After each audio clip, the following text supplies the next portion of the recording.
If things aren't breaking, things aren't going wrong, you don't have new problems that you never thought of to solve, you're not pushing your capacity forward. You're living in complacency, right? Because anything that has growth comes with friction. So I learned in our own business at an early age, you have to play into a bigger vision. And if you don't have a bigger vision, what are you really playing into? I'll tell you what you're playing into. You're playing into a balance sheet. And when you play into a balance sheet, you treat people like numbers. You don't treat people like, I always tell people, how many clients you have? I go, we have 0 clients, you have a community, right? Because a community is an infinite concept. If you have a finite game, you're just looking at profitability and numbers, and then people become numbers. And then there's, Tony Robbins says, once you label an experience, that's what it becomes. So when you start just playing this balance sheet game, that's what the people become. That's how your customer service shows up. That's how your sales team shows up. That's how your quota shows up. And that is literally your entire client experience.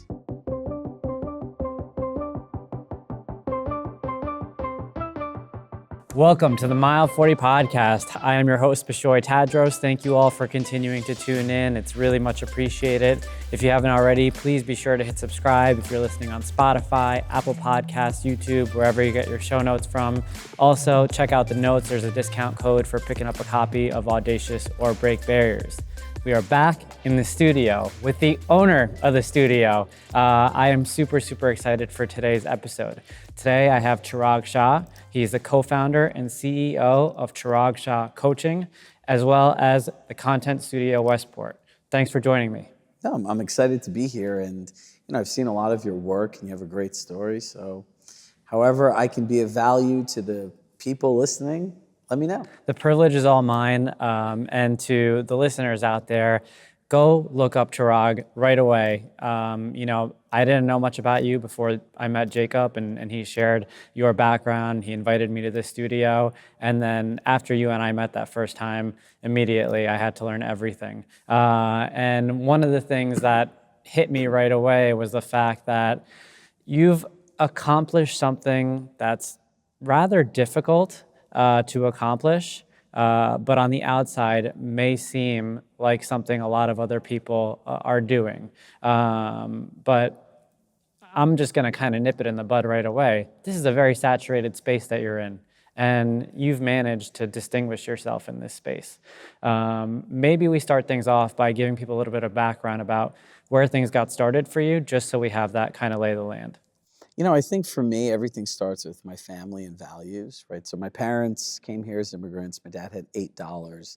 And when I grew up, my parents owned a stationery store in a suburb in Westchester County, Larchmont, New York. So, from the time I could look over a counter, I was there. So I got a real firsthand experience on really what it's like. I really learned everything that are like the core principles of my business, a lot of my philosophies of life. They're really my dad's, right? It's like what I learned growing up. And one of the things that really stood out to me the most was the value of relationships, right? I remember this distinctly. I could remember the feeling. I could remember thinking in high school, my dad is not a complainer. I've never heard my dad ever complain.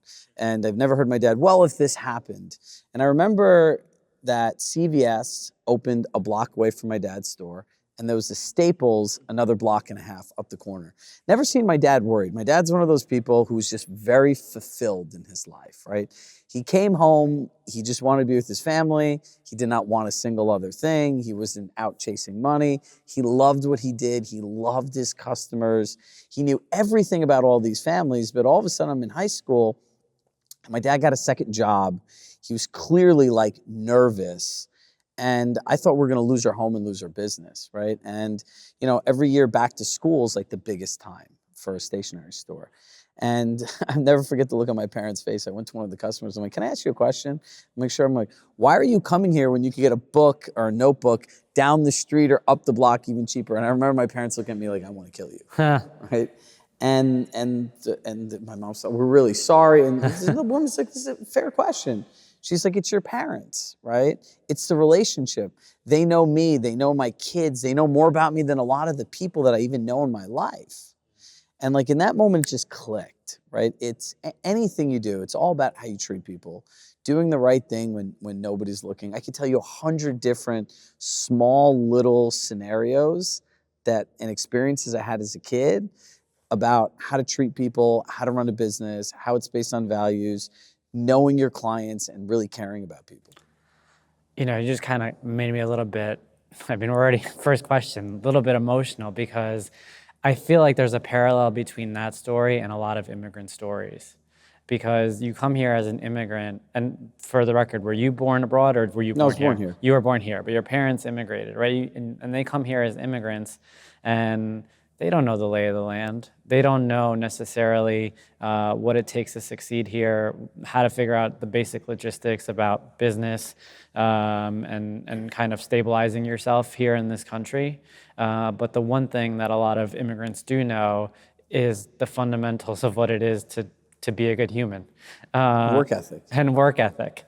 You know, I think about my parents. I was an immigrant. I was born abroad, and I think about a lot of other people who I've had on the show with immigrant backgrounds, and just hearing you kind of articulate in such the simplest form the value of a relationship speaks volumes to how foundational some of these basic traits could really impact not just their own lives, but then the lives of future generations, their son, and kind of where you are today. Well, if you think about this two ways, right? One, it's small actions done consistently provide oversized results or Yeah. create oversized results. So just those small little attentions to detail in people and pay off. And actually, if you think about business, right? A lot of these spaces are saturated. So literally when you're going into a new business, a new space, I think it's a very parallel path to being an immigrant in a new country. Yeah. Right? You have to learn the language, the players, like how the people and how the game really works, right? So Yeah. language, players, the game. And when you go into any new space, it's the same exact thing. So, you know, have empathy for people starting their businesses because they're coming here and they're learning a completely Yeah. new language and space and how to be. Yeah, absolutely. Spot on. So build a story for us just so we know. So now we have an understanding of where your parents were rooted, and what your father did for a living, and how that kind of at an early stage in your life already kind of resonated with you in terms of just building a foundation for the importance of managing relationships. What were you like? What was childhood like? What were your aspirations as a Well, child? here's the interesting thing, right? If you look at my childhood and you looked at it from the outside, right? So what I was projected inside and what other people thought could not be two more different things.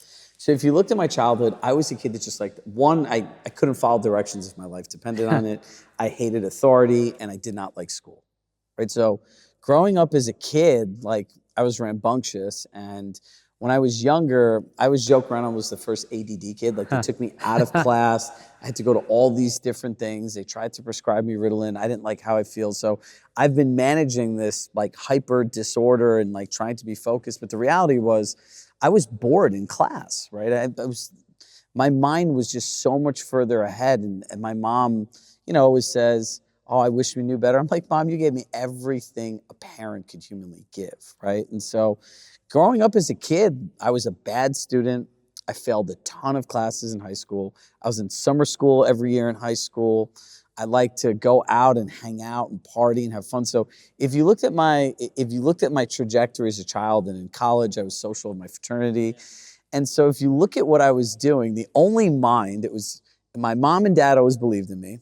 My brother was 90% of the way there, but some of the things I did, you'd be like, come on, man. And I had one uncle, right? Okay. But outside of that, everyone thought I'd amount to nothing, like literally nothing, right? And when you looked at it, I always knew in my life, like I lived by all my own principles and philosophies, and our clients call them Shrugisms. And look, there's a time and a place for everything. So growing up, my motto of every day was carpe diem, seize the day. How can Chirag have the most fun today?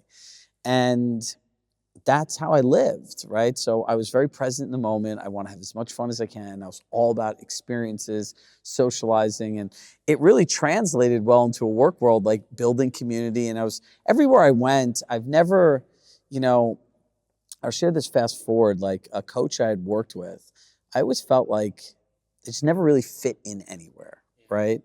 And it never made sense to me. Even when I worked at Compass, there was like 2,000 people there, and the company's like motto is "Find your place in the world." I was the only person that didn't belong to a department, right? So I was like always just kind of like out there, but I was always very popular. I was always one of like the, I've always been a front person, like Yeah. based on my personality. And one day a coach said to me, she goes, "Did you ever think or realize that there are people that are meant to live in worlds, and there are other people meant to create worlds where people can come live, be comfortable, and be themselves? You're a person meant to create a world for thousands of other people." And I was like, whoa. So, my childhood, I grew up in a house where I've never heard my mom and dad argue, yell, or even disagree. I have a very supportive family. My parents went along with every idea I ever had. They've lent me money. They've provided me emotional support, a home to live in, business advice, whatever it was. Yeah. Growing up, my mom was my best friend. Like I talk to my mom all the time. So, Well, the interesting thing about that, and I don't want to make any generalizations, but a lot of times when it comes to immigrant parents, especially first generation immigrant parents, they obviously know the value of hard work and what it takes to kind of succeed against generally difficult circumstances. And I'm not suggesting you weren't a hard worker, but did your parents ever kind of want to push you beyond your limits or? well, it's interesting. I can't, I worked at things that I wanted to do, right? So I'm a creator. My mom always used to say, I never had to really worry about anything because what you did was always your own idea. Like I've never been a follower. Yeah. So was I a hard worker as a kid? I don't, probably if I had to classify by my own standards, no, I was a shitty student. I partied all the time.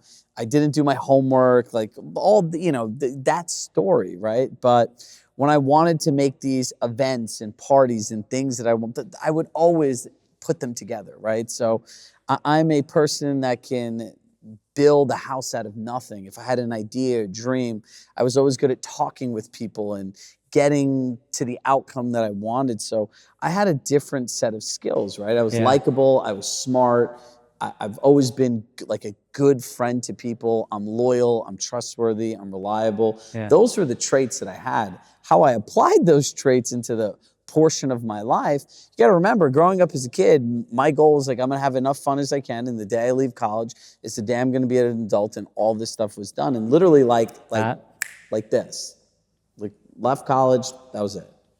What did you do right after college? So when I got out of college, I became a financial consultant. Okay. Right. And when I got into that, it was right when the stock market crashed. I'll never forget this. Gentleman had said this to me. He goes, "Kid, you're not cut out for this. Not because you're smart." He goes, "You just don't like giving people bad news." Huh. And like at the same time, I was a single guy living at home with my parents. So I got a real estate license. I'm like, if I can manage people's money, they'll let me sell their houses, right? Yeah. But this is right when the market crashed. My parents should have been able to retire. Their portfolio went down like everyone else's in America and the world. Yep. So I had to keep working. I didn't want to do that. I remember selling my first house and being guilty, feeling guilty at the closing. So I quit my job. I had a salary, a pension, health benefits, and like out the door. And I went into real estate. And I realized that during that time, I joined real estate at the worst possible time. The market was crashing. It was a whole subprime crash. Yep. Right. So I did the best thing I could do to think that how I could help people. Right. It was learn the loss side of real estate, learn the lending side, and learn the real estate side. So I got a job as a paralegal for almost a year, and I didn't charge the guy much money. I was a pretty sharp business person. Right. So one of the things that I was as a kid, serial entrepreneur. Okay. So when I was in 3rd or 4th grade, I would walk to school. I went to this school, Central School, and I would walk there. And back then, there wasn't all this stuff today. I don't think the world was this weird. They'd let kids that were like 10 years old walk to school by themselves. I'd leave a few minutes early. There was a fence there that they told you not to go over. I would hop over the fence. I would take my allowance money. I would buy Sour Power belts for 10 cents, straws for 5 cents, and then sell them for 50 cents and $1 in school. Look at this guy hustling. When it snowed, I was the first one out, the last one out. Baits bought and sold, pogs, whatever it was, I was always in some form of entrepreneurial spirit from when I was a kid. Wow. So fast forward now, I got into real estate. Like I've been doing, my mind, I've been doing a business like this for years. So between my dad's business and what I learned in all these places, I would go with a mortgage banker to work 1 or 2 days a week. So I can tell you everything in New York State or any contract state about real estate law, lending. I know just as much as many lenders do, and how the program works, qualifications, different programs, contract works, terms, riders. I used to send people these paragraphs like, you had a lawyer write this? I'm like, no, I wrote this, but I did real estate closings. I've done deal sheets. I've done court memos. So Yeah. it was interesting. So you put all these experiences together, and it kind of turned out that you end up like Slumdog Millionaire. You have this weird set of skills that no one really understands, where you really don't understand, but it works. Was there ever a moment of, I don't think panic is the right word, but you talk about entering the world during the financial crisis. And actually, in my first book, I graduated probably around the same time as you. I graduated college in '09. And all I wanted to do was work in investment banking. And I graduated unemployed. And I talk about how one of the things that I kind of knew was I knew how to story tell. And so I had an accounting degree, and I figured in school they teach you accounting as the language of business, and I was going to kind of BS my way to tell a story about how accounting is my segue to finance. And after being unemployed for a little bit, I got a job as a recruiter. I was placing public accountants. An accounting firm reached out, said they were looking for a junior accountant. I slid my resume in, started my MBA at the same time. A year later, completely unrelated, I was out at a friend's or an acquaintance's birthday, had one too many drinks, started kind of talking about how much I hated my job, and this kid was like, hey, send me your resume. The next day, I was 25 years old, or I was 24 at the time. I got a text message hungover, and he said, hey, why didn't you send me your resume? And I thought it was pretty weird after a night out in the city. And it turns out he worked at JP Morgan. He was really good friends with his manager. He said, hey, just give this guy a shot. And that's how I got a job at JP Morgan. And ultimately, I told this story about how accounting was the foundation for me. But I'm not going to lie, those 3 years were pretty thought-provoking around, can I make it, when the entire world is crumbling, in terms of just the story and the headlines out there. But it seemed for you, headlines were bleak, but your mind was just pivoting toward solutions. I honestly really, I don't care. Yeah. Like I'm not worried, even in the worst situations. I've gone through every every different scenario that you could humanly imagine, from here, personally, professionally. And people would look at me sometimes that would know what was, they're like, how do you just walk around here without a worry in the world? Because I'm like, worrying doesn't get you results. Worrying doesn't make you money. Worrying doesn't make your life better. And if you know anything about your nervous system and how your brain works, it's actually working against you. Yeah. So I've always been a dreamer, right? I'm the dreamer's dreamers. And, I remember talking to Robert Refkin, the CEO of Compass, one time, and him and I were doing a training together, and we're in like a Zoom waiting room, and it's like a few minutes early. I was like, Robert, I've been dying to ask you this question. He's like, what is it? I was like, what do you think the number one skill is in the best entrepreneurs? It's like the easiest question in the world. And he goes, they're delusionally optimistic. I was like, Robert, then I'm going to be the richest person in the world because I have delusions of grandeur. He just starts laughing.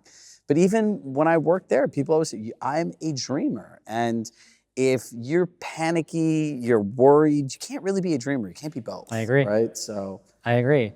I love that. Is it fair to say that's your cheat code?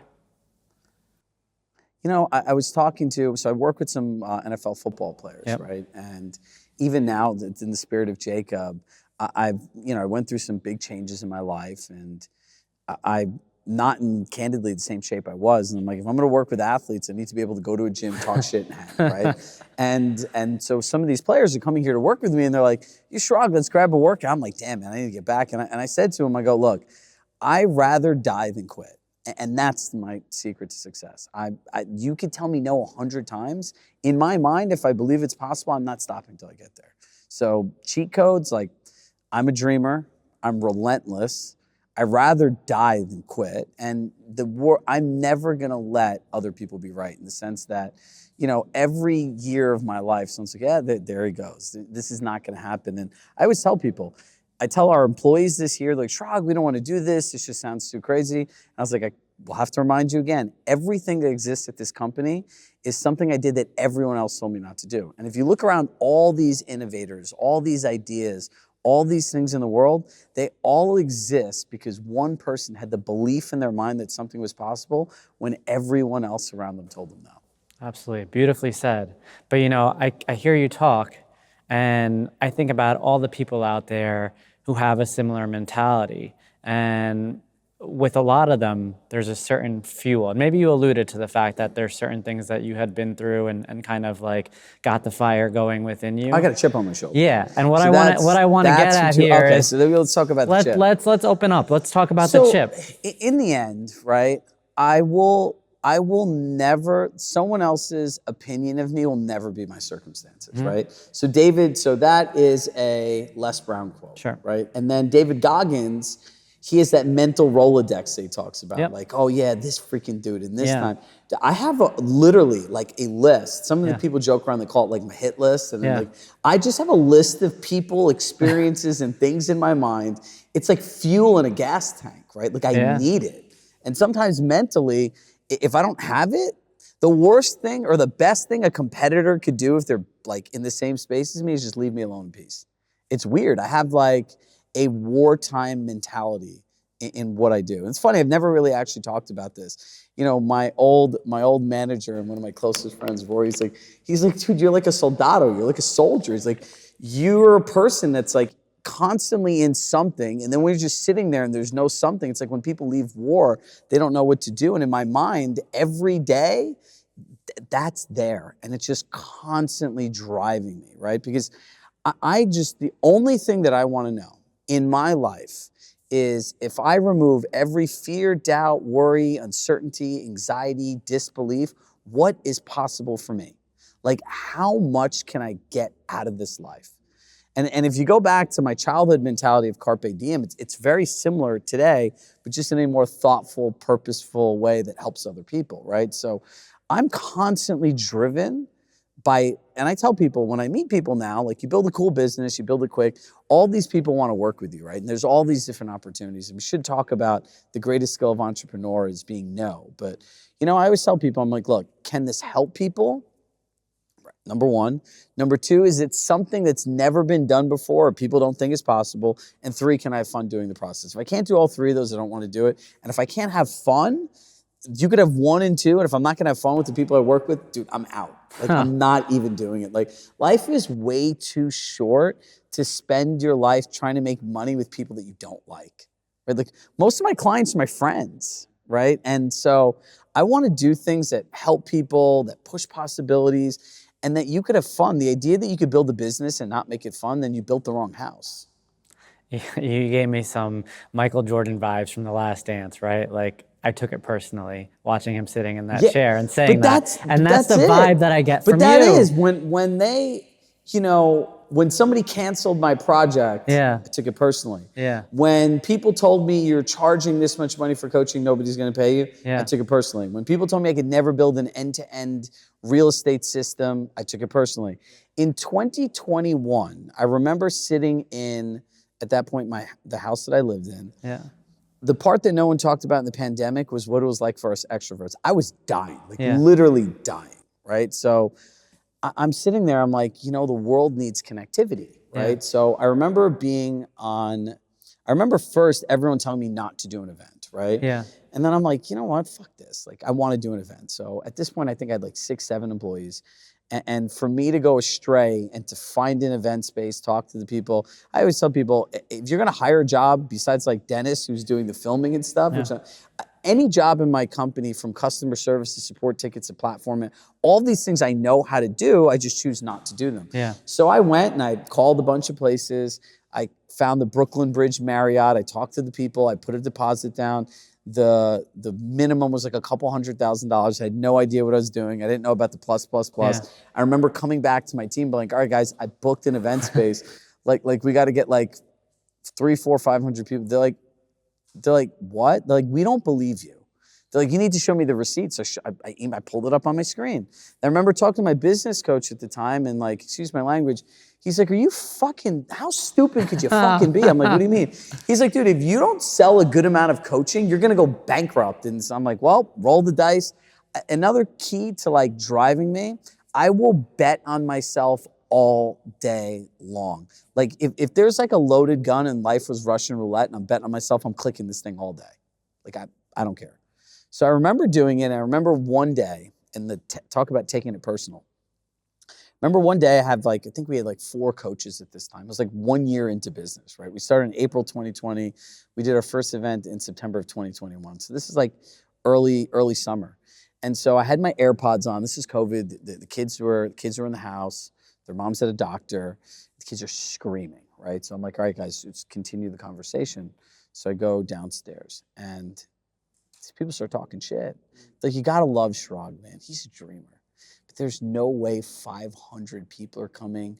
Nobody's traveling to come here. Like, he has a huge presence in the tri-state. Like, we could probably get to like maybe 150, 200 people. I got on the call. I'm like, are you guys kidding me?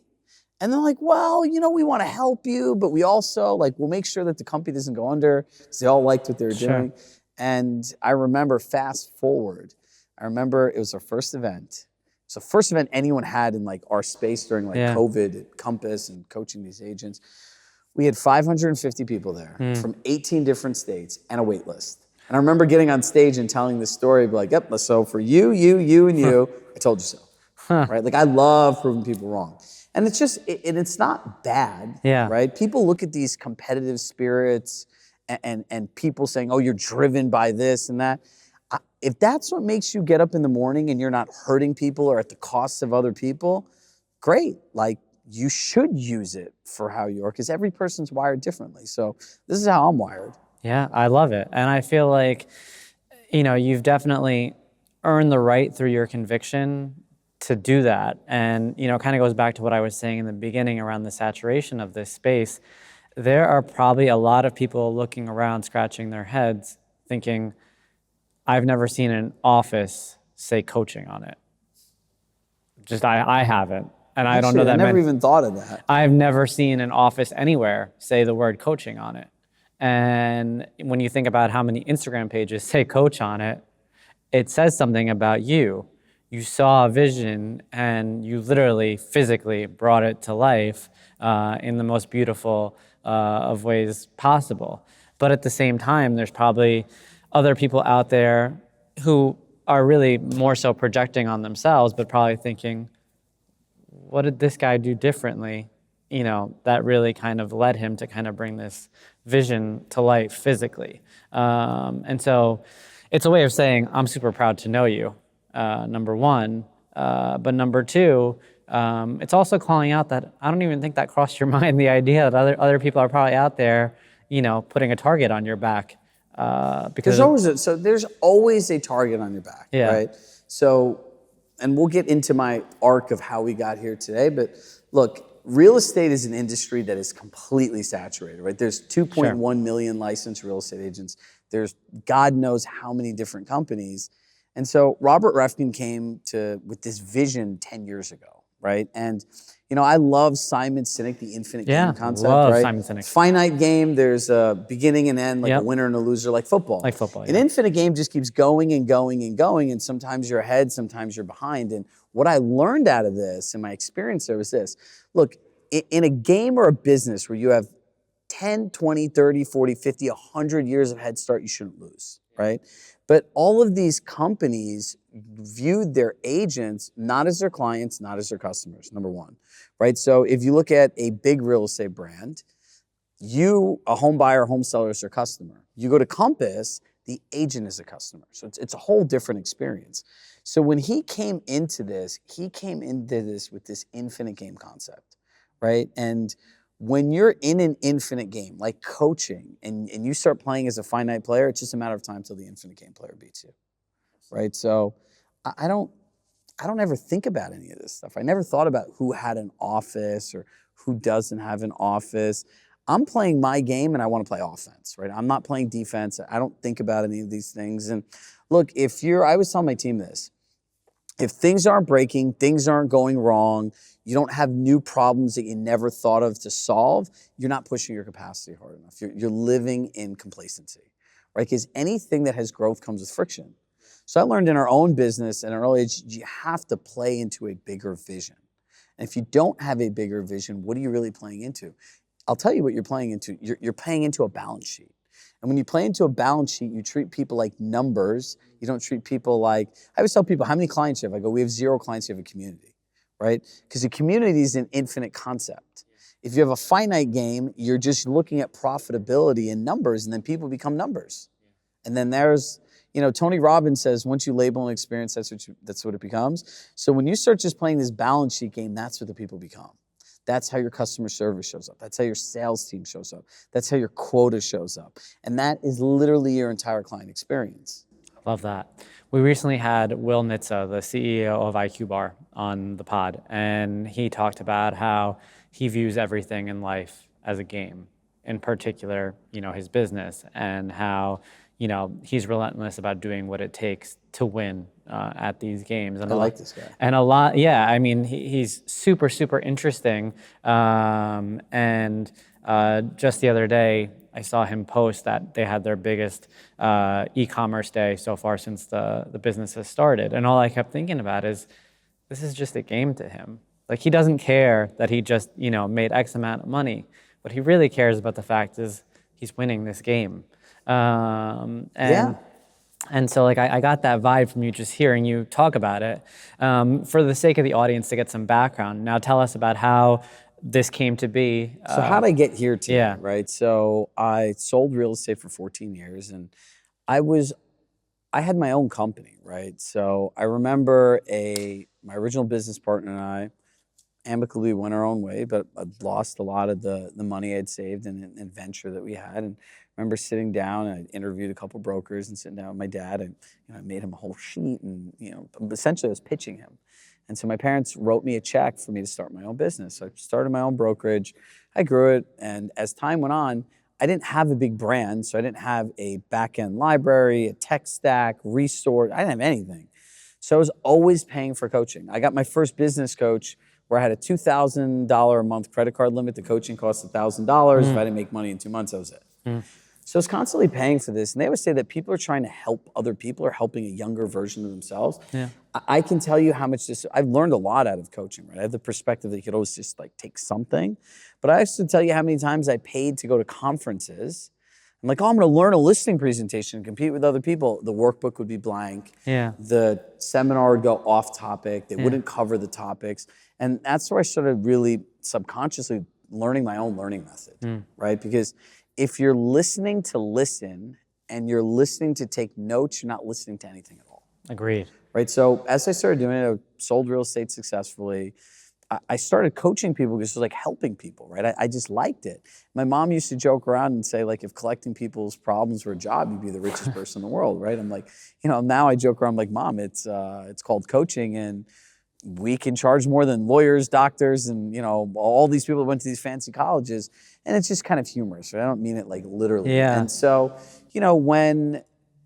as my life progressed, I got asked to be on our board of directors at our MLS. Right? Sure. I had a great mentor there, Richard Haggerty, unbelievable person, and he gave me a chance, right? So started my own I got handed, actually, I didn't start. I got a young professionals network with 12 people, and I remember there was another time that they said no to me, and actually this was from Richard. He goes, we're not giving you any resources. NAR, the National Association of Realtors, is mandating us doing this. There's 12 people there. Within the first year, I grew it to over 1,000 members. It's the most popular thing, and it became the thing.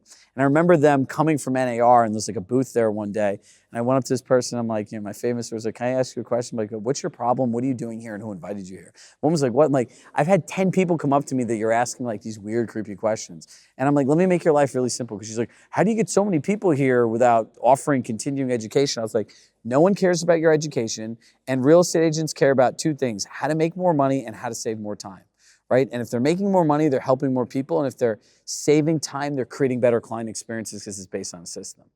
And so that grew. I got invited to the board of directors. I was the youngest person on our executive committee in our MLS. So I did treasurer for 2 years. There's about 20,000 some odd members.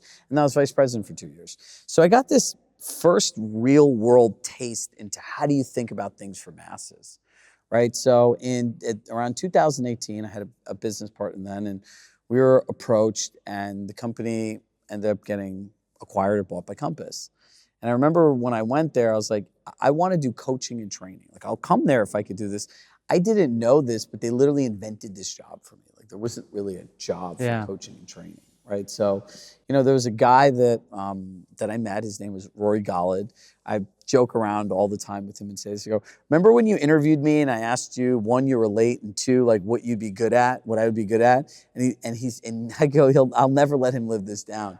He goes, I think you'll be a great assistant manager. And like, there it was. There was the chip. So I get there, and there's no job description. There's no anything, right? So I remember my first day of work thinking, like, I've never worked in a corporate environment. I'm not built for this. Like, my dad was like, this is the stupidest thing you're ever going to do. Yeah, you don't strike me. He goes, 2 or 3 weeks. I go, 2 or 3 weeks for what? Either you're going to get fired or you quit. You can't listen to people. You don't like authority. You like doing your... I'm like, I'll be fine. So I had this guy's email address, right? So the first day I get to work, it was like right after a holiday party, I believe. And, they made this big announcement. They introduced us to the office. I was like, so what do you want me to do? He's like, I don't know. I was like, where do you want me to go? I don't know. I was like, should I talk to people? Nah, I'm good. I was like, so what do I do? He's like, you could go home and on Monday we can figure it out. I'm like, dude, I'm like, all right, see you later. I'm on my own. And so I had met an agent, and she invited me to the Dobbs Ferry office. Okay. The joke goes, I thought it was an ugly sweater and a cookie party, but really that's how they're dressed. So now Monday comes, I have like an access card. I don't even have a laptop at this point.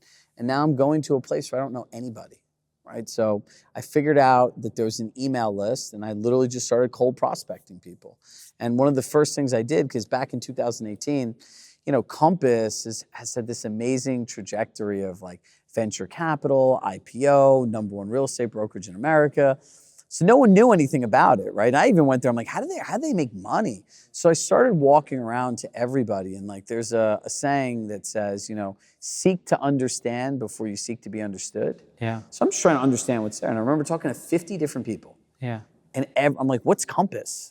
And they all told me 50 different things. So I took this one email address I had, and I emailed the gentleman, Rory, and I'm like, hey, we should do an event, like a mastermind event. And, they have really smart business people. They all weren't real estate people. Yeah. He's like, what the heck is this? I was like, I get a sponsor to pay for this. He's like, really? He goes, cool, let's do it.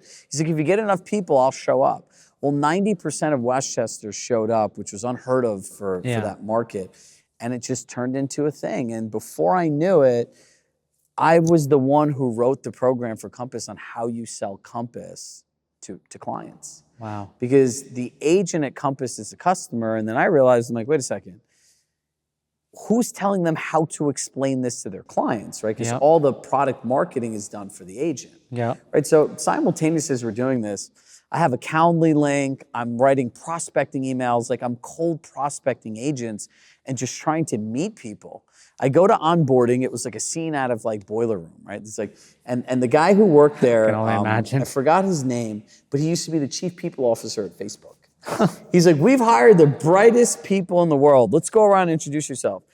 I worked at McKinsey. I worked at JP Morgan Chase. I'm from Goldman Sachs. I'm from Spotify. So I'm like looking around. I'm like, and they're like, Chirag, what do you do? I was like, well, I help people buy and sell used homes. I had a company that did it that your company bought. That's what I'm doing here. So then they turn around and they gave us our laptops and they said, if you're waiting for somebody to tell you what to do, you're in the wrong place. I'm like, hell yeah, this is cool. So I started just coaching people. And then before I knew it, it was March, and I'll share this story with you guys. Yeah. It was March of 2019. Back then, I would wake up at 4 o'clock in the morning. I would go to the gym.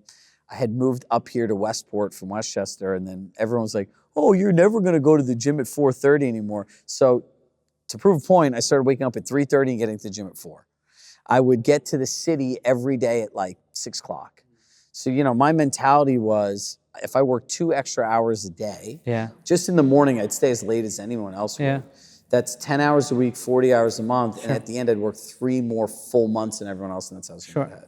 remember telling that to Robert and him being just looking at me. I'm like, I'm coming here to maximize my opportunity.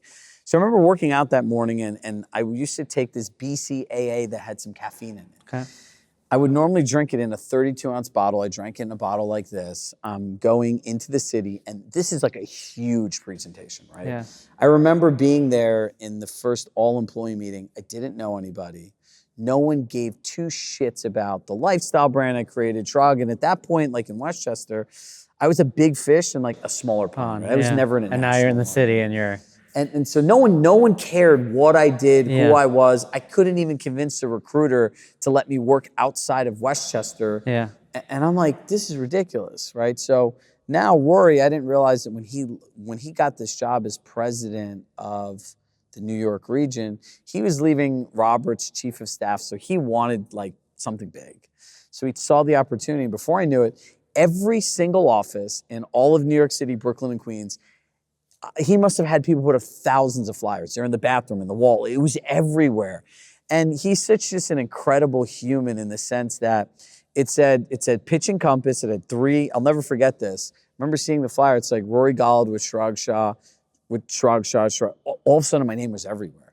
So I'm getting on the train. I do my workout. I do my routine. I get there. I felt jittery. And I'm like, oh, shit. Oh. And so I'm walking down Fifth Avenue. This is in March, so it's cold. It's cold out. I have a blazer on. I'm sweating. My hands are jittery. And he said no slides. So I was good with no slides. I don't really particularly like slides. I'm good. And as I was walking there, I get an email. I check my phone. It's a whole freaking slide deck presentation. All the stuff that I was going to talk about and I planned on talking about was in his slide deck. So now I get there, and it's like a room that's like this size. There's like this green live plant thing. And when I was sitting in that meeting that I didn't know anybody, for the first time in my life, I didn't see a path. I'm like, I need to get up there. I have no idea how to get there. 3 months later, I got there. And so now I'm sitting here, and all of a sudden the room is filled all the way to the elevator. There must have been 250 people there. You couldn't move in the room. And so he goes, hey man, this is your brainchild, open it up. Now I'm jittery, I'm nervous, and I'm never like this in front of crowds, right? It's not normal to me. So I start talking and introducing it, and then I go to the side, he takes the mic, and then he starts reframing and like, all right, what Chirag meant, and I was like, fuck. I'm like, I did this wrong, right? And my mind's blank. He's talking, I'm sweating, and I'm literally writing notes, right? And I'm sitting to myself in that moment thinking, I'm like, if I mess this up, I'm getting office space in Westchester, and I'm never getting this chance again. I'm stuck. I have nowhere to go. Gave up my brokerage. What am I going to do, right? Yeah. So I get up there, and I'm like looking around, and you know what I actually did? I pictured my daughter, Valentina, and my son, Chirag, in the crowd, and I built this story up in my mind that they're watching me, and I heard this voice, Daddy, we need you to do this. Daddy, we need you to do this. And then just like that, I started getting into it, I started talking, and at the end of it, right, because I speak real estate, that day made my whole career, right? Like literally made my career. Everyone was coming up to me, and we did a whole bunch of these sessions, and then I had a brand. But getting into New York City, I think back then New York City probably made up 25% of the national income in the company. Yeah. It's a very unique market, right? It's high end, it's luxury, there's no MLS, it's not like any of these other markets. It's the most unique market in the country. Yeah. So not everyone can go work there, right? So that's really how my career at Compass got started, and that's how this started. Right, and that's incredible. So many different things I want to poke at, but I want to make sure I don't forget this. Go back to the version of you that had a $2,000 credit card limit, and you decided to invest in a coach. There are people out there who won't even pay for a personal trainer, right? But it seemed like so matter of fact to you at the time that you needed a business coach. Talk to me about where that mentality came from. It's really simple. If the most expensive thing that you could lose is time, right? And there is a hard cost of figuring it out.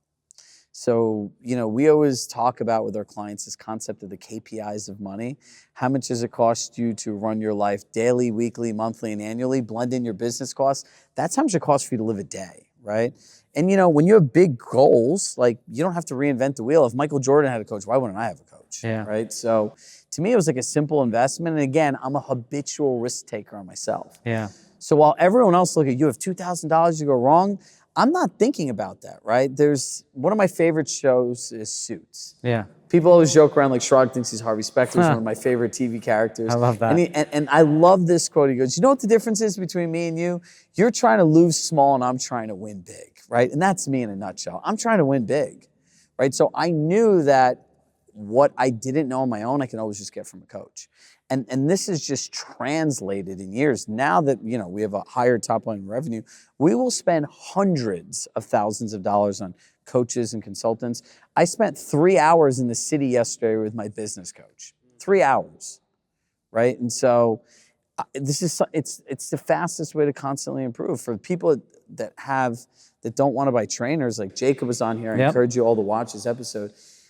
His daily coaching, accountability, meal program, you can text them and they'll give you your meals, $650 a month. The amount of people that I know that look at that, you go out to dinner and you'll spend $300 on dinner. You'll spend money on drinks. You'll spend $25 on a salad. And when somebody asks you to spend $20 a day to protect the most valuable asset you have is your health, just saves time and it earns you more money, right? So the math is in your favor. And when you're in real estate, especially in suburban markets or luxury markets, you sell one house, it's like in roulette, it's like a 35-1 payout, right? Yeah. So if I sold a house and I made $25,000, $15,000, and I'm paying $1,000, I'm getting a 15-1 return. Yeah. So investing in a coach, it's like, if you spent $30,000 and you're in $60,000, if you could double your money in the stock market, you do it every single time. So you'll invest in stocks, bonds, retirements, things that you won't see money on. The greatest investment you can make is in you. Yeah. Right? So I don't think about it. Yeah. Right? My girlfriend will say to me, what were we talking about? We're talking about doing something together, and obviously I was bringing up coaching.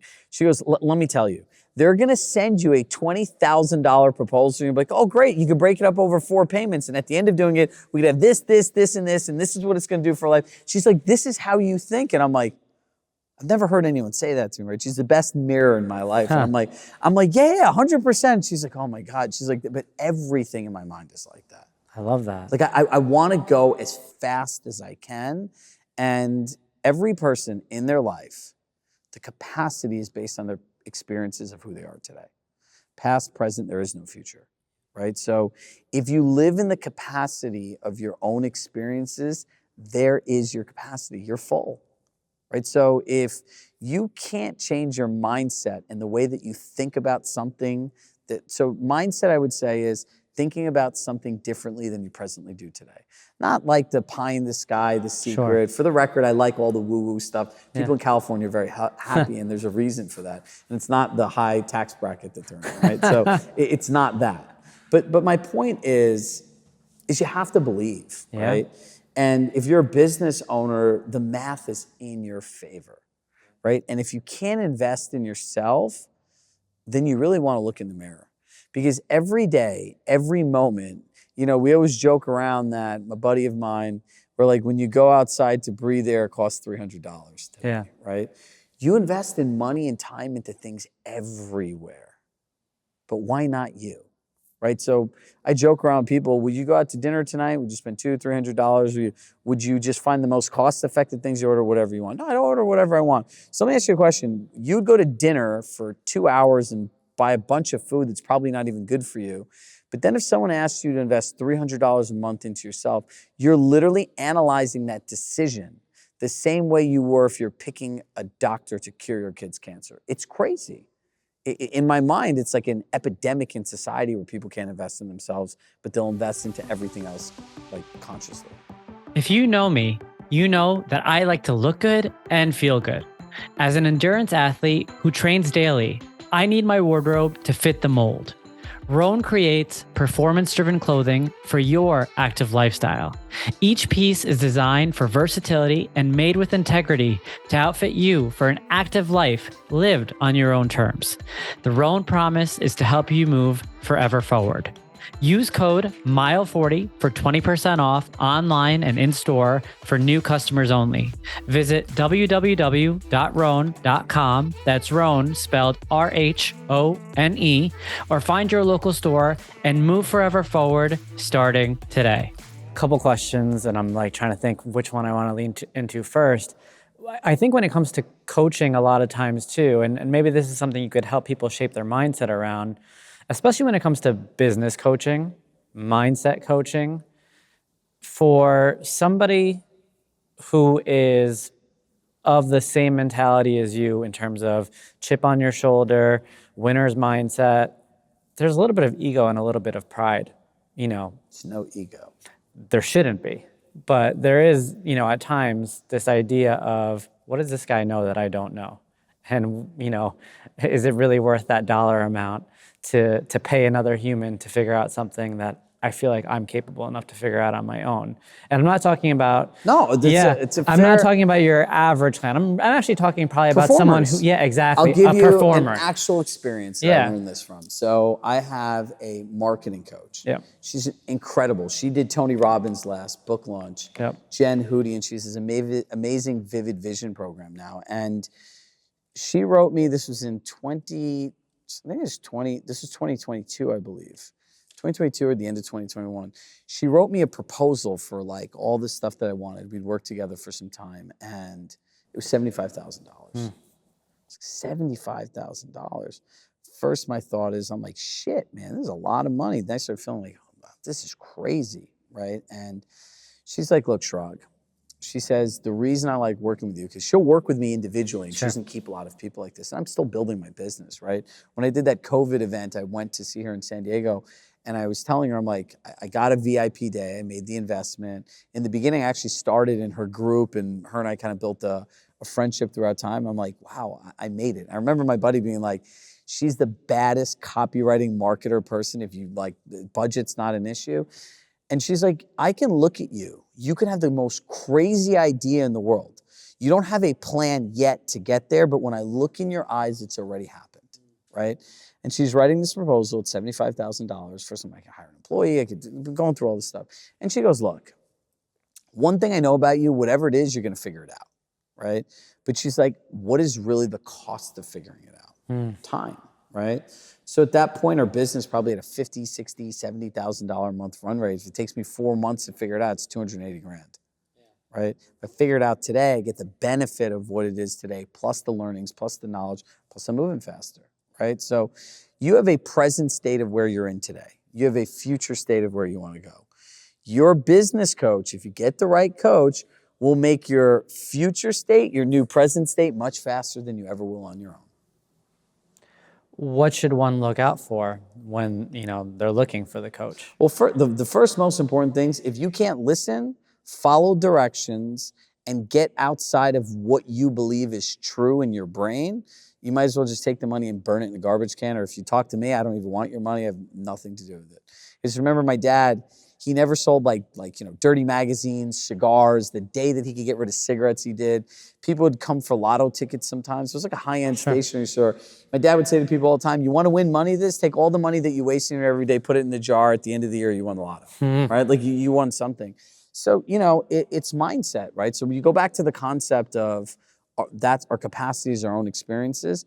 If I can't walk into a business coach and accept the ability to think about the same part of my business differently based on what they're saying, you don't want to do it, right? It doesn't even make sense to do, right? So in looking for a coach, the first thing is, are you coachable, right? So your brain is wired for two primary needs, certainty and comfort.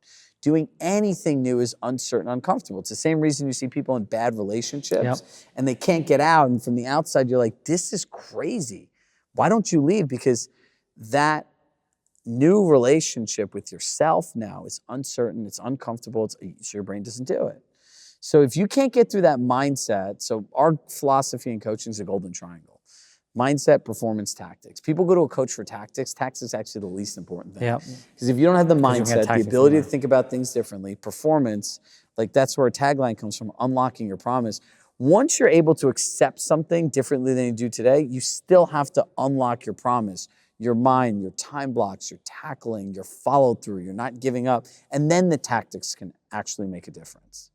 I could give my entire system away to the entire world, and people are like, why do you give away all your stuff and trainings? And I'm like, because no one's going to use it. And even if they try to use it, I created it. It's like going to grandma for her Italian sauce recipe. You're not going to make it the same as grandma. Grandma Never. made the recipe. Never. So that's when interviewing a coach, find somebody who's achieved what you want to do.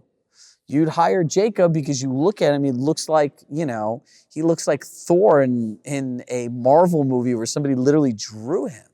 Like he's been through it. Yeah. You've seen him grow. You Yeah. look at him. So it's like an overweight trainer trying to tell you to be on a diet and lift weights to get a six-pack and muscles. You don't want to do it. So find business coaches that A, have accomplished what you want to do. And B, do you know what I ask every coach I interview? What? Tell me about how your business has grown over the last 3 years and what have you done differently each year? And they're like, wait, you're interviewing me. No, no, no, no, no. My rule of thumb is if don't ever hire a business coach that's not actively growing their own business Yeah. and practicing what they're telling you to do. That's So beautiful. you have business coaches that, you should hire someone and everything. So why is it just you? Why haven't you scaled your coaching business? Right? It's a different thing if my business is, I want to work 20 hours a week. I want to have a great life. I have 20 clients at $3,000 a month, making 60 grand a month, working 20 hours. And the only thing I want is lifestyle. Great, that's a great thing.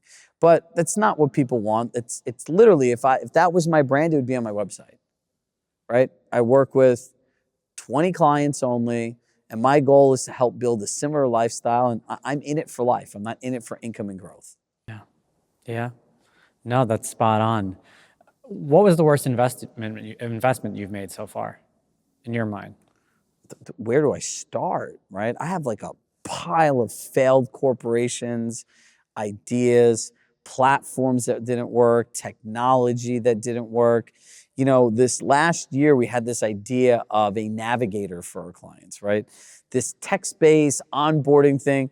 We probably wasted 50, 60 grand on it, way more money and manpower, and the thing it sucked, right? Like it didn't work conceptually, but we learned something out of it, right? So if you have to keep trying. I've lost hundreds of thousands of dollars. The things that I try that don't work literally make my immigrant parents sick. Like I can't even talk to them about it because it's just, why would you do that? Why not? Like you have to try. Right. So I make bad investments all the time. But again, I'm betting on myself. I'm betting on an idea. I'm betting on a concept. Then we've taken things out of that concept. We apply it to what our business is, what our learnings is. It continues to evolve. It's fluid.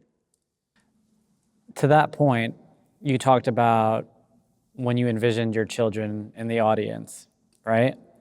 And I've noticed in my personal life that, similar to you, I'll never stop investing in myself in anything that I do, whether it's in business, whether it's in fitness, marathon training, whatever it is that I'm doing.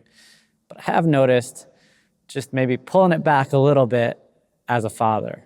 Talk to me if there's been any change in that, kind of relentless investment in yourself. And if there hasn't, talk to me about how you've managed that, even within the confines of your family. At the end of the day, I don't think about it. Yeah. But it's literally, if I see something and it financially makes sense, like again, I'm not gonna jeopardize my life. Yeah. Right. But I don't think, you don't. There's a say you keep riding the horse that got you here, right? Yeah. This is what got me here, right? Yeah. When I start playing differently than this, it all changes, right? Like actually, I think it's worse for me, right? It's not good for my mindset. It's not good for my mentality. My biggest fear in life is being in the same place I was a year ago. So, this office space that we're in today, we built this out in our second year of business, right? Like our company's only 4 years old. It turned 4 last 2020. Yeah, 4 this April. Yeah. Right, we started in April of 2020, so this is our 4th complete year. We just turned 4. Right, so I don't think about it because if you're putting the work behind the investment, it'll work. If you Oh, don't put the work behind the investment, it's not going to work. If you don't believe in yourself, man, as a parent, then, I want my kids seeing me trying things, failing. We had we had a sauce contest. We had a couple friends over and everything else, and my daughter goes to me, Daddy, like we should just vote for yours because you're a dad. I go, absolutely not. I go, I don't want to be handed anything. I go, Valentina, if I lose, I lose. It's okay because it's the only way I'm going to learn to get better. love that. That's beautifully said. And I think personally, it's something that I think about a lot. I'm never going to stop investing in myself. It's something that, every day I wake up and I'm looking for ways to continue to grow, employ a growth mindset, and to double down on, where my strongest convictions are. And I think that just hearing you say that, definitely emphasizes the importance of continuing that motion, despite whatever else is going on around you. So personally, I'm appreciative for Think that. about this. Instead, you call it a growth mindset, Yeah. right? You know how I categorize it? How? The me mindset. The me mindset says that I'm the greatest investment I'll ever make in my life. And I should never stop investing in myself because it's the me mindset, right? Growth is, it's this, it's not quantifiable. It's like Yeah. this ambiguous word. Oh, we need a growth mindset. Yeah. Well, what does that even mean, right? The me mindset says that I'm the greatest investment I'm ever going to make in my life. And the day I give up on myself is the day everything else gives up around me. That's beautifully said, and you think about it, and I don't want to go too off topic. When you think about all the various things people are investing in, and I'm guilty of it myself. Whether you're investing in crypto or whether you're investing in a stock or a bond Or Amazon Amazon, packages. whatever it is, you don't actually know where the foundation is. But the one thing you do know is foundationally, what's going on up here. You know where your mind is, you know where your heart is, and so there's no stronger item, if you will, to invest in, if you think about it that way. And so that makes a lot of sense. Before we started, I called out this little mission statement that's on your wall over here. There's a lot going on over here. Why don't we give people just a little bit of insight in terms of... So I'll read it quickly. Yeah, read it to them. So it says, be brave. The world is filled with dream killers and same old wares. Focus on your purpose and vision and believe. Think big, then be bigger. Be curious. Remember, the best ideas rarely are the ones you've heard before. Fight for what you know makes a difference. Serve others, especially when no one is looking. Never settle. Work with people who know their shit. Look for inspiration everywhere. Surround yourself with people who make you smarter, even if there's friction and it makes you uncomfortable. Always do what's right. Be your own hero. Keep the promises you make to yourself because they're magic. Build the life you deserve. Unlock your promise. Talk to us about the birthing of that mission statement.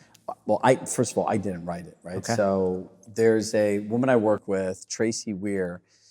In my mind, how she does this, I have no idea, right? This is the second brand she's built for me. These interviews are very much like business psychotherapy. And in my heart, she's like, this is what you believe in as a person. And I'm like, yeah, right? So we put this on our wall, and really when we built this space out, here we are in Westport, Connecticut, right? I remember building this to Shrug. No one is coming to Westport, Connecticut. To date, I've had people from half the states in the country. For the record, I commuted over an hour to get here. Yeah, exactly. We've had people on about 25, 26, something like that, states get on a plane to come here. When we did our grand opening in April of 2023, we had people from 19 different states fly here for one day. Right? So when we built it, I wanted somebody, when they came in here, to feel like they're in a different world. We wanted to build a stage and a collaborative place where it was a place for people to tell their stories and really transform. Right? So if you see here, there's no, we want to help you tell your story, right? I look at my life, I'm a conduit. I'm a conduit to help other people get to where they want to go. That's it. So if you look at words like, keep the promises you make to yourself because they're magic and build the life you deserve, every day we're making promises to ourselves. We have to keep them because that's where the magic is. Because, part of not having, I would say, the me mindset is we always give ourselves promises. I'm going to go work out tomorrow at 9 o'clock. You don't do it. How are you going to build the life you deserve? People are constantly saying they want to do shit, but then when it comes to making a change in the way that they live, because who you are has got you to where you are. Habits, disciplines, relationships, the way you spend time, Well, when you want to go to here, all of that stuff changes. It's a very different life, right? And there's also pressure that comes with it, right? You want to build a business, you want to start a company, that's a 60 to 70 hour a week obsession. If not, it's a hobby. It's not real. So like for people listening in these words, you have to just be clear on what you want to do. If you want to work 30 hours a week and build a life around that, great. It's about fulfillment, right? And I would say you can define success. Success is not a destination. It's different for every person. True success is being fulfilled in your business and personal life. It's both. That's winning. I said, how is your business successful? I have a successful business. You know, my question is, how many vacations did you go on last year without worrying? That's the metric for me. And so look, everybody can be great. There's some field. It's not like we're talking about you and I are not talking about playing professional football, basketball. There's no innate ability, right?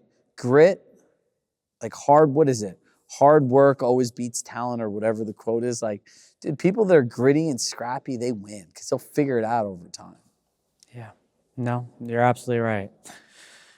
As we think about wrapping things up here, my final question to you is, throughout this episode, you've mentioned your father in particular and the impact he's had on you throughout your lifetime. You go back to your younger days in that stationery store. You talk about the importance of human relationships, which you learned at an early age, and how that memory kind of stuck with you. Now, think about your children and what they're seeing you put together right now, which is a lot different than a stationery store.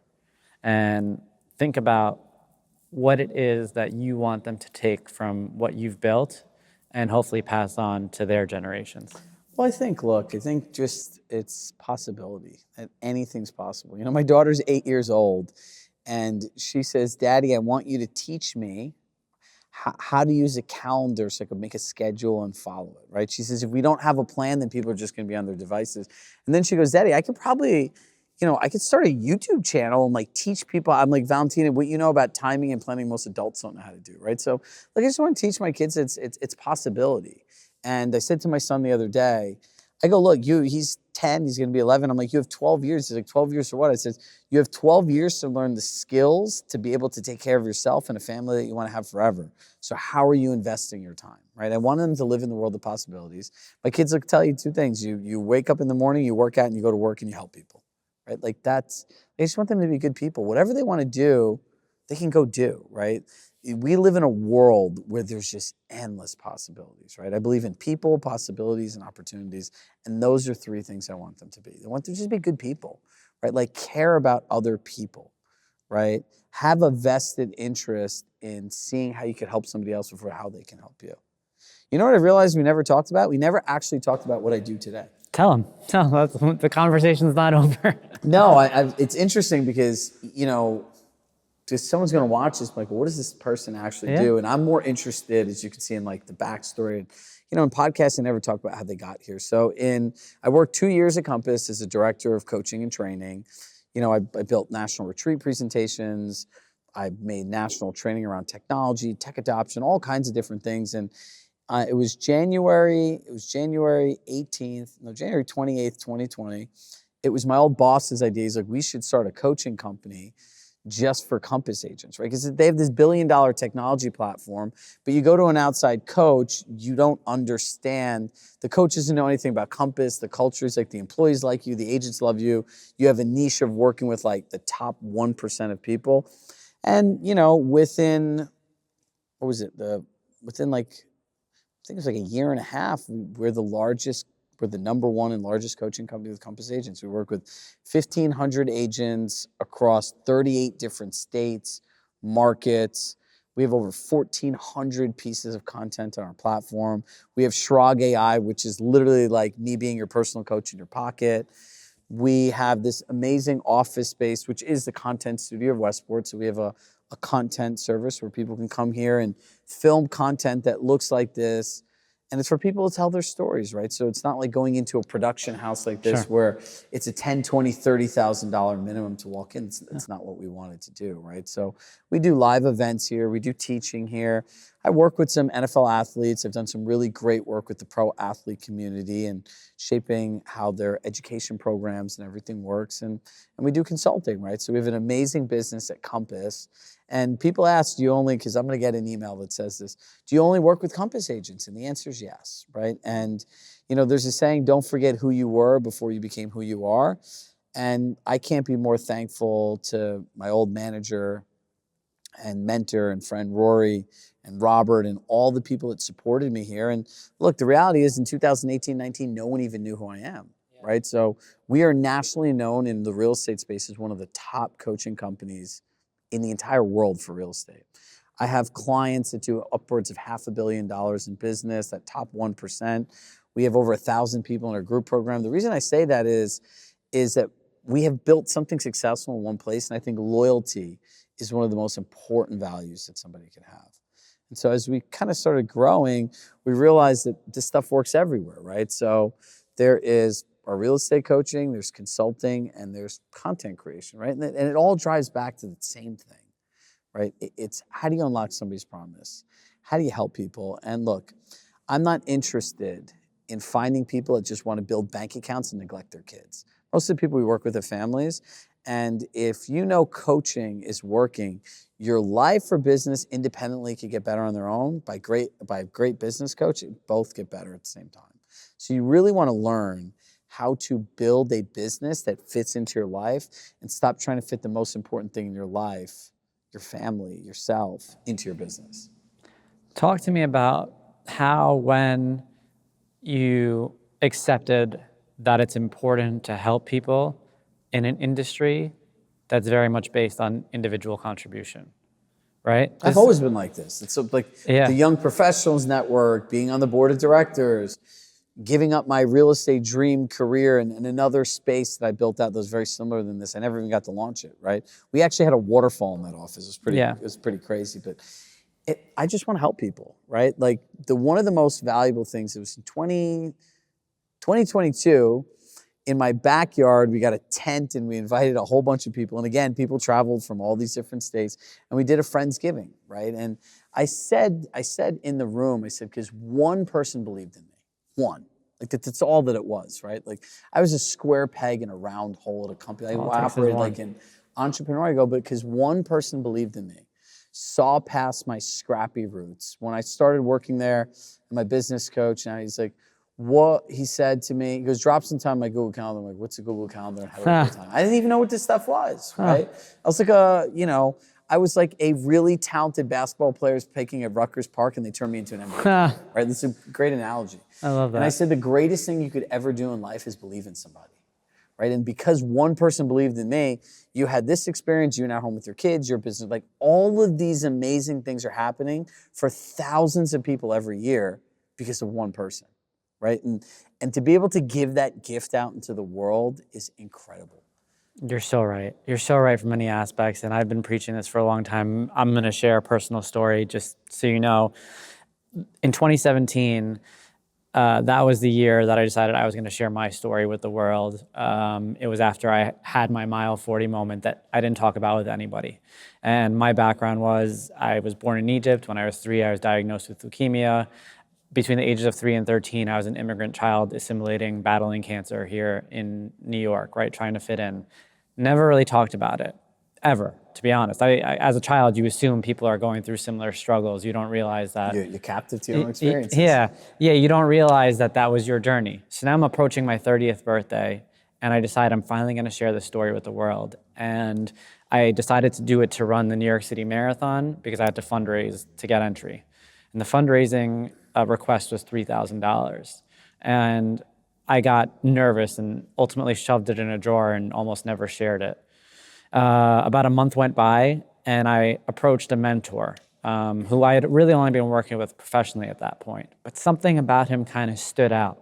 And I said to myself, let me see what this guy thinks. And so I showed him my story. And he looked at it, and he said, Bishoy, you need to make your goal $100,000. He goes, why is your goal $3,000? And I'm like, that's what I got to You're like, raise. who's gonna give me money? I'm like, that, yeah, who's going to give me money? That's what I got to raise. I thought I was paying this thing out of pocket. And then he gave me $1,000 and he said, go. And that's where this all began, just because of that one person who, quite frankly, I could have never even shown that piece of paper to. And if it wasn't for that one person believing, without really even knowing me that well, but just instilling that confidence and lighting that fire and sparking that potential that I may have had for 30 years and that I was just kind of like holding inside, none of this wouldn't happen. We wouldn't be here today. There would be no books published. I wouldn't run a single marathon outside of that one marathon. And that would have been the end of the story. And to your point, all it takes is that one person to say, I see you and I know you can do it. Don't sell yourself short. And so, that kind of made me think about that, because a lot of people don't realize that it doesn't take a whole choir. It just takes that one person. No, but I'll just add to your story. If you don't believe in yourself, there could be 100 people like that. It's not going to make a difference. You're right. You're right. You're right. I knew I had something, but I needed someone to tell me they saw it too. It's almost like getting that first validation. It's like just that I'm going to validate. You want me to validate your parking? Sure, here you go. Now you're just off to the races. That first stamp is so, so, so important. And so if I could leave the listeners with, an idea or a point, it's be that person for somebody else, because you don't understand that one piece of conviction, that one statement, that one notion of encouragement can absolutely change someone's life. And, here you are doing it on a daily basis. And so I just want to say, thanks, Chirag. Thanks for making this happen. Thanks for sharing your background, your story. Thanks for letting us in on your mission, and really giving us insight into how you just never stop believing in yourself. And, there's no end in sight here. And, I just can't wait to see how your story shapes up, and I have no doubt that your children will take this on and build for themselves. Appreciate it. Just remember this, guys, the journey is the best part. Absolutely. Thank you. Thank you, brother. Thanks. Appreciate it.